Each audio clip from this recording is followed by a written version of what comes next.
Hi everyone, welcome back to English with Adila. This time around we're going to learn on short and long vowels, specifically vowel I. But before that, what is a vowel? So as we already knew that we have consonants and vowels. Okay, so for vowels we have 5 vowels altogether and they are A, E, I, O and U. And for consonants, they are the rest of the alphabets that I've just mentioned. Okay, so in this video we're going to learn on vowel I. So what about it? So we have short and long vowel I. Different sound can bring different meaning. Before this, some of us might not realize this because in Malay language, for example, we do not have this distinction of the same vowel. Contohnya dalam bahasa Melayu, kalau vowel I tu, huruf I tu bunyi dia sama je. Contohnya ikan, irama, apa lagi, tinggi, okay? So semuanya I. Tetapi dalam bahasa Inggeris, kita ada 2 bunyi berbeza untuk satu vowel atau satu huruf vokal. In this case, for I vowel, in English we have 2 sounds which are A and E. Okay, so the first one, short vowel A, okay, dia sangat mudah untuk kita hasilkan bunyi ni as compared to long vowel I, which is pronounced as E. Dia ada tekanan di situ. Okey, contoh perkataan untuk membezakan bunyi A dengan E ni, 2 perkataan yang seakan-akan sama tetapi sebutan yang berbeza dan juga maksud yang berbeza. Contohnya sick and seek. For sick, it means sakit, and seek, it means mencari atau memohon atau meminta. Okay, the meaning depends on the context. So if you're sick and you cannot come to work, so you say, I'm sorry, I'm sick today, I couldn't come to the office. So you don't go and say, I'm sorry, I'm sick today, I cannot come to work. Okay, so it brings different meaning. So pay attention to the sound that you hear and the sound that you produce. Okay, so sick and seek. A little bit on IPA, it is an abbreviation from International Phonetic Alphabets. So IPA ni basically dia huruf untuk menggambarkan bunyi itu sendiri. Contohnya, kalau dalam bahasa Inggeris ni kan, kita ambil contoh tadi ya, sick dengan seek ni, untuk orang yang tak pernah dengar perkataan, 2 perkataan ni sebelum ni, okay, ataupun kita yang tak tahu beza penyebutan 2 perkataan ni, dua-dua nampak sama kan, macam seek sama je. But if you know how to read IPA, then you will know the difference right away after you have seen the spelling based on IPA, okay? Because dalam IPA ni, satu bunyi dia ada satu huruf, okay? Now, for example, for short vowel I, sick tadi tu, the alphabet in IPA, it will be transcribed as capital I, like the one you're seeing right now. On the other hand, for long vowel I, seek, written as small letter I. So one letter or one alphabet in IPA, it represents one sound.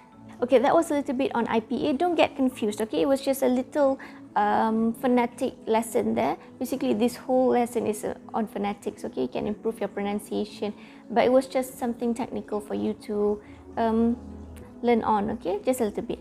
Okay, now let us discuss further on short vowel I, which is A. Like I have just mentioned, untuk short vowel I ni, dia sangat mudah untuk disebut. Okay, it's your mouth. You will feel that your mouth is very relaxed. Okay, bila you sebut tu, you tak payah ada apa-apa tekanan ataupun tension. Okay, for example, you can simply say rich, A. Okay, listen to the vowel. Okay, A. So rich.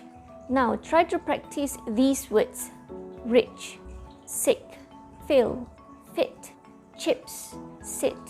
Now if you notice, when you are pronouncing these words, okay, your mouth is really relaxed, okay? You can just pronounce these words effortlessly. Now the second part, long vowel I, which is E. Yang tadi tu A, yang ni E.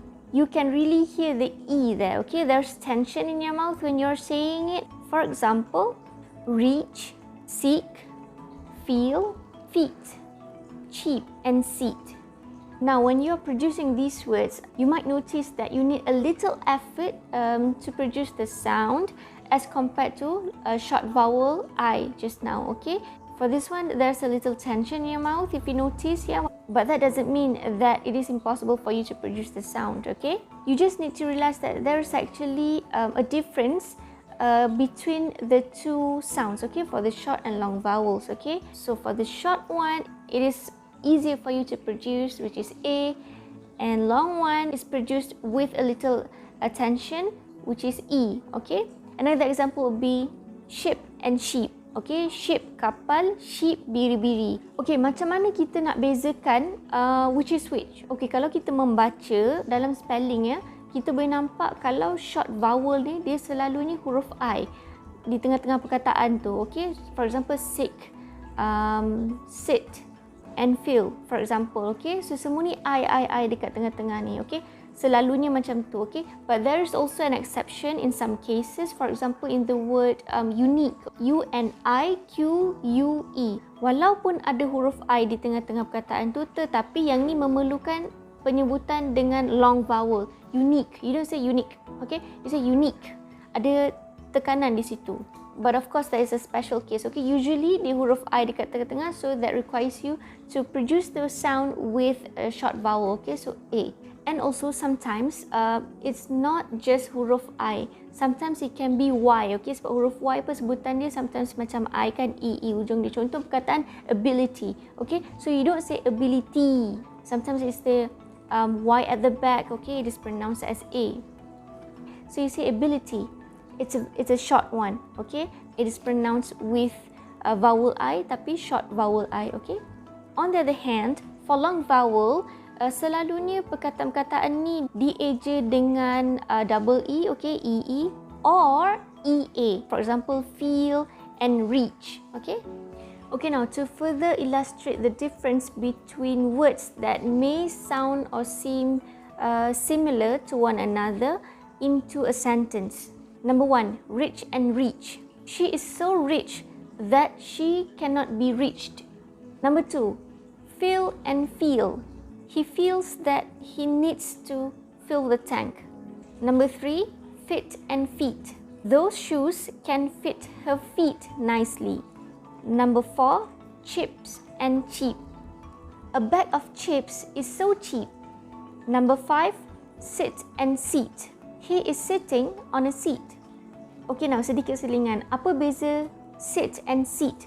Sit is a verb, okay, maksudnya duduk, dan seat bermaksud tempat duduk. Okay, so that's why you say sit down. You don't say sit down. Hey, you sit down. Okay, tak ada orang cakap sit down. Please sit down. Okay, you say sit down. Please sit down. Take your seat, not take your seat. Because sit is duduk and seat is tempat duduk. Okay, now I hope that you are clear after watching the video regarding the distinction short and long vowel I, which is A and E. You can also improve on your pronunciation by listening, but you have to make sure that that is the right source. Okay, apabila kita cuba mendengar untuk mendapatkan atau belajar penyebutan yang lebih baik, at the same time we're also learning to sharpen our listening skill. Okay, so in learning a language, these 4 skills are very important, which are listening skill, writing, reading and speaking. Okay, so you don't want to just learn how to write. Okay, you don't want to just learn how to read. You also want to learn on how to listen well, so that you can get the input, then only you can produce the output. Okay, so it goes like that, input and output. Alright, okay, so that's it for now. I hope that you've learned a new thing today, and you can practice. Make sure that you practice. Okay, when it comes to language, it is very important, it's very vital for you to practice the language. Okay, then only you can be a better learner and a more proficient learner of the language. Alright, see you next time. Bye bye. Thank you for watching.